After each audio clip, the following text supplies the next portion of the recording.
वो तो कुछ हमारे कुछ गुनाहों की सजा दे रहा है। क्यों दे रहा है?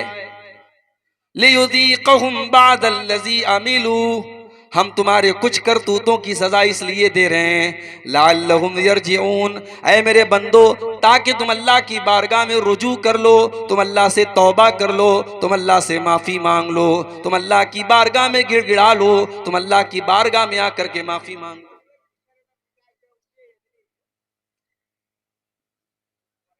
मगर आप गौर कीजिए मेरे भाई, कोरोना की मुसीबत आई, एक एक मोहल्ले से, एक एक गांव से 20-20 जनाजे निकले। रमजान का महीना था,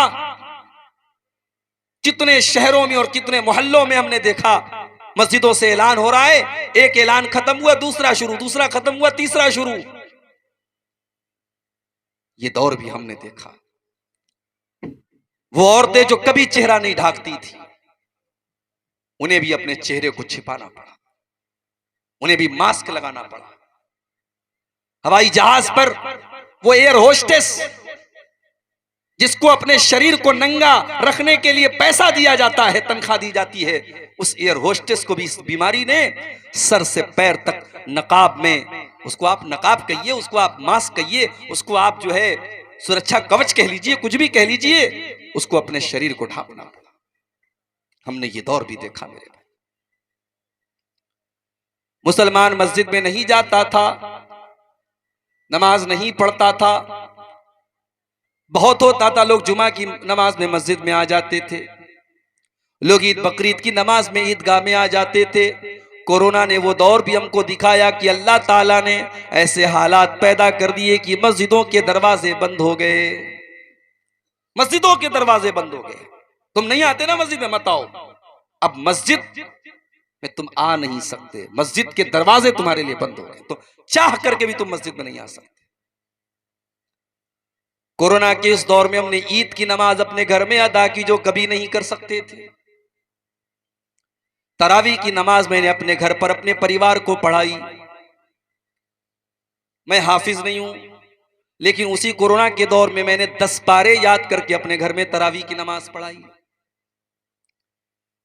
मेरी मां का आखिरी रमजान था, अल्लाह ने ये तौफीक भी मुझको बख्शी कि आखिरी रमजान की तरावी की नमाज़ें मेरी मां ने मेरे पीछे पढ़ी, जो जिंदगी में कभी पॉसिबल नहीं था।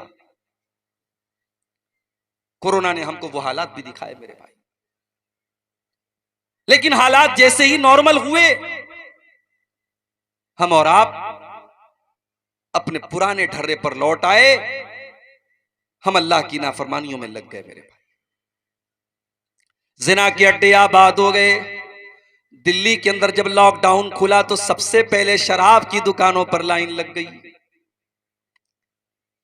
गौर करो कि आज का इंसान इतनी बड़ी बड़ी मुसीबतों को देखने के बाद भी ये इंसान कितना कठोर हो चुका है, कितना संग दिल हो चुका है, इसका दिल कितना पत्थर हो चुका है कि ये अल्लाह की तरफ रुजू नहीं करना चाहता, ये अल्लाह की तरफ लौटना नहीं चाहता, ये तौबा करना नहीं चाहता, ये अपने पापों को छोड़ना नहीं चाहता।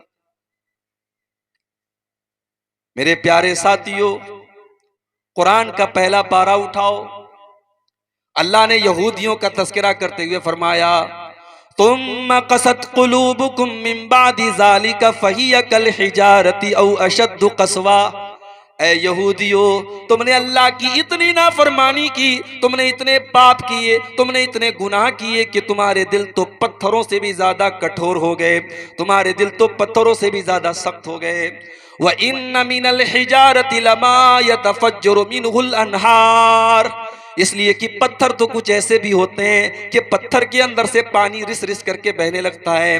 व इन्न मिनहा लमा यशक्ककु फयखरुजु मिनहुल मा, पत्थर तो कुछ ऐसे भी होते हैं कि जब पत्थर के ऊपर बार बार पानी पड़ता है तो पत्थर के अंदर भी सुराख हो जाता है और पत्थर से पानी बहने लगता है। व इन्न मिनहा लमा यहबितु मिन खशियतिल्लाह, पत्थर तो कुछ ऐसे भी होते हैं जो अल्लाह के खौफ से झुक जाते हैं, नरम पड़ जाते हैं। मगर यहूदियों, तुम तो इतने सख्त दिल हो चुके हो कि तुम्हारे दिल तो उन पत्थरों से भी ज्यादा गए गुजरे।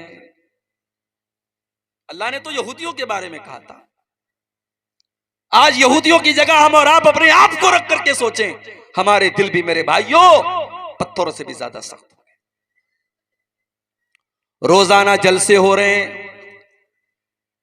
नवंबर दिसंबर का महीना आपके सीमांचल में जलसों का महीना है। आज इस गांव में तकरीरें, कल उस गांव में तकरीरें, परसों फला गांव में तकरीरें, 20-20 तकरीरें हम सुन रहे हैं।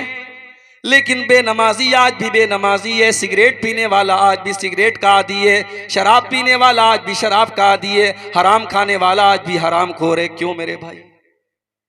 इसलिए कि गुनाह करते करते, पाप करते करते हमारे दिलों के ऊपर अल्लाह ने मुहर लगा दी है। अल्लाह के प्यारे नबी फरमाते हैं, इन्नल अब्द इज़ा अख्ता खतियतन, जब बंदा कोई गुनाह का काम करता है, जब बंदा कोई पाप करता है, नुकितत फी क़ल्बिही नुक्ततुन सौदा, तो अल्लाह ताला उसके दिल के ऊपर एक काले रंग का धब्बा डाल देता है। एक ब्लैक कलर का, एक काले रंग का पॉइंट और धब्बा उसके दिल के ऊपर डाल दिया जाता है। अगर बंदा तौबा कर लेता है, वो धब्बा मिटा दिया जाता है। लेकिन अगर बंदा बार बार उसी गुनाह को करता है, बार बार अल्लाह को नाराज करता है, बार बार वो गलत काम करता है, तो वो काले रंग के धब्बे उसके दिल के ऊपर बढ़ते चले जाते हैं। हत्ता तालु क़ल्बहू, यहां तक के पूरा दिल, पूरा का पूरा दिल काला हो जाता है। और जब दिल काला हो जाता है, अल्लाह के प्यारे नबी फरमाते हैं, फज़ालिकर रानो, तो दिल के ऊपर एक गिलाब चढ़ जाता है, एक पर्दा चढ़ जाता है। और इसी पर्दे का जिक्र अल्लाह ने कुरान में किया, कल्ला बल रान अला कुलूबिहिम मा कानू यक्सिबून, मेरे बंदो तुम्हारे करतूतों की वजह से, तुम्हारे गलत कामों की वजह से तुम्हारे दिलों के ऊपर पर्दा पड़ चुका है। आप तो खुशनसीब हैं, शायद आपको अंदाजा ना हो। जब आप ये कहते हैं ना कि हम अहले हदीस हैं, तो ये कोई मजाक नहीं है मेरे भाई। अल्लाह ने आपको बहुत सारी गंदगियों से बचाया है। उत्तर प्रदेश में आओ, बनारस से 200 किलोमीटर की दूर पर एक दरगाह है, नाम है कछौछा शरीफ। हर जुमेरात को औरतें जाकर के सजदा कर रही हैं वहां। और आगे बढ़ो, लखनऊ के करीब देवा शरीफ, रंडी का नाच होता है वहां देवा शरीफ के उर्स के मौके पर। और आगे बढ़ो, दिल्ली में निजामुद्दीन की दरगाह, वहां पर लोग सजदे कर रहे हैं। और आगे बढ़ो, राजस्थान में अजमेर है, मस्जिद बगल में है, अल्लाह के दर पे सजदा करने वाले नहीं हैं, मगर ख्वाजा मोइनुद्दीन चिश्ती अजमेरी की कब्र पर लाखों लोग सजदा कर रहे हैं। आज का मुसलमान शिर्क कर रहा है। उसके बाद कहता है कि मुझे जूते क्यों पड़ रहे? तुझे जूते, तुझे अल्लाह ताला ने जिस चीज का तुझे जिम्मेदार बनाया था, ला इलाहा इल्लल्लाह, तूने उस ला इलाहा इल्लल्लाह की को खत्म कर डाला। तूने इतना शिर्क किया है और अल्लाह को छोड़ करके गैरों के दर पर तूने अपनी पेशानी को इतना जलील किया है कि अल्लाह ताला अगर चाहे तो तुझे सब हस्ती से मिटा दे। कल रात में मेरा प्रोग्राम था यूपी के अंदर, लखनऊ के करीब में एक जगह राय बरेली। मुझे वहां के नौजवानों ने दावत दी, कहा शेख साहब हमारे यहाँ बिल्कुल अहले हदीस नहीं है, 2-4-5 घर के लोग हैं, आप आइए। पूरा इलाका कब्र परस्तों का इलाका है। मोहब्बत रसूल के मौजू पर वहां मेरी तकरीर हुई। बड़ा अच्छा कस्बा है यूपी का राय बरेली, बड़ी तरक्की भी है वहां के मुसलमान। मुसलमान तो हैं, कौन से मुसलमान हैं अल्लाह को छोड़ करके गैरों के दर पे सर झुकाने।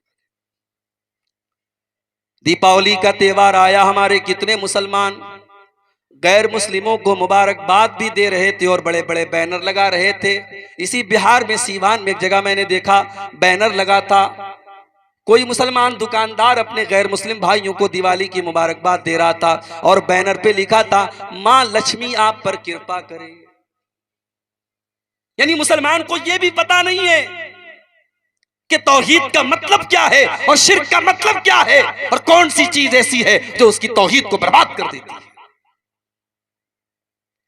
कुछ बेशरम मुसलमान हैं, कहते अरे हम तो बिस्मिल्लाह पढ़ के सब खा लेते हैं। गैरुल्लाह के नाम पर कोई मुर्गा ज़बा किया गया, गैरुल्लाह के नाम पर बकरा ज़बा किया गया, गैरुल्लाह के दर पे चढ़ाई गई मिठाई आई, ये बेशरम बिस्मिल्लाह पढ़ के खा लेता है। कल को सुअर का गोश्त तेरे सामने आएगा तो बिस्मिल्लाह पढ़ के खा लेगा। कल को शराब तेरे सामने पेश की जाएगी तो बिस्मिल्लाह पढ़ के पी लेगा। जितनी हराम शराब है और जितना हराम सूअर का गोश्त है, उतना ही हराम एक मुसलमान के लिए वो चीज है मेरे भाइयों जिस चीज पर गैरुल्लाह का नाम लिया गया। नहीं जानते हमारे मुसलमान।